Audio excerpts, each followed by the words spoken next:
இல்ல பார்வதி கம்ருதீன் இவங்க ரெண்டு பேருக்கும் ரெட் கார்டு கொடுத்த சம்பவம் மிகப்பெரிய சர்ச்சை ஏற்படுத்தி இருக்கு அப்படின்னு தான் சொல்லும். ஏன்னா பிக் பாஸ் ஹிஸ்டரியிலேயே இந்த மாதிரி எந்த ஒரு பொண்ணுக்கும் ரெட் கார்டு கொடுத்து வெளியே அனுப்பினதே இல்ல. அதே மாதிரி ஒரே டைம்ல 2 ரெட் கார்டு ஒரே சீசன்ல நடந்ததும் இல்ல.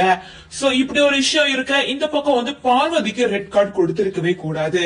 பார்வதி மேல எந்த தப்பும் இல்ல அப்படின்னு சொல்லி சில பேர் பார்வதிக்கு ஆதரவா பேசிட்டு இருக்காங்க. சில பேர் சாண்ட்ரா நடிக்கிறாங்க, அவங்க அப்படியே கேம் பிளே பண்றாங்க அப்படின்ற மாதிரி அவங்கள பத்தியான நெகட்டிவ் ரிவ்யூஸ் ஒரு பக்கம் வந்துட்டுதான் இருக்கு.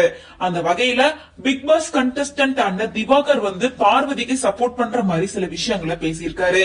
அதுல அவர் என்ன சொல்லியிருக்காருன்னா, பார்வதி மேல எந்த தப்பும் இல்ல, இதுக்கு முன்னாடி பிக் பாஸ் வீட்ல இப்படி விஷயம் நடந்ததே இல்லையா, பார்வதியை கண்ணுல அடிக்கும் போது உங்க யாருக்கும் இது தெரியலையா, எல்லாரும் நெஞ்சு மேல ஏறி விழுவாங்க, கையை உடைச்சுப்பாங்க, காடை உடைச்சுப்பாங்க, மண்டையை உடைச்சுப்பாங்க, அப்படியெல்லாம் நடக்கும் போது எல்லாம் எங்க போயிட்டீங்க, ஒரு டாக்டரா சொல்றேன் சாண்ட்ராக்கு பேனிக் அட்டாக் வந்துச்சு அப்படின்னு சொல்றாங்கல்ல.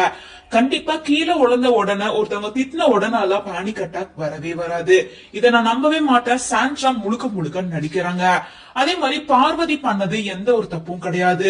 இந்த கேமை இப்படிதான் விளையாடணும் அப்படின்ற மாதிரி ஆரம்பத்துல இருந்து அடிச்சுக்கிட்டும் சண்டை போட்டுக்கிட்டும் தான் விளையாடுறாங்க. இதே சாண்ட்ரா சபரி கிட்ட சொல்லி பார்வதியை அடிக்க சொன்னாங்க. அப்ப நானும் தான் இருந்தேன் அப்படி சொல்லிட்டு பின்னாடியே பார்வதியை சமாதானப்படுத்துறாங்க. சோ இதெல்லாமே சாண்ட்ராவோட நடிப்பு அப்படின்னு தான் சொல்லுவேன். பிரஜன் சாண்ட்ரா 2 பேருமே பிக் பாஸ் வீட்டுக்குள்ள இருக்கும் போது ஒருத்தருக்கு ஏதாவதுனா இன்னொருத்தர் வந்துட்டுதான் இருந்தாங்க. சோ அவங்களுமே மாத்தி மாத்தி அவங்களுக்குள்ள சண்டை போடுற மாதிரி நடிச்சுட்டு தான் இருக்காங்க. இது எல்லாமே டோட்டலா சாண்ட்ராவோட கேம் பிளே அப்படின்னு நான் சொல்லுவேன் அப்படின்னு திவாகர் பார்வதிக்கு ஓபனா சப்போர்ட் பண்ணி இந்த வீடியோவை ஷேர் பண்ணிருக்காங்க.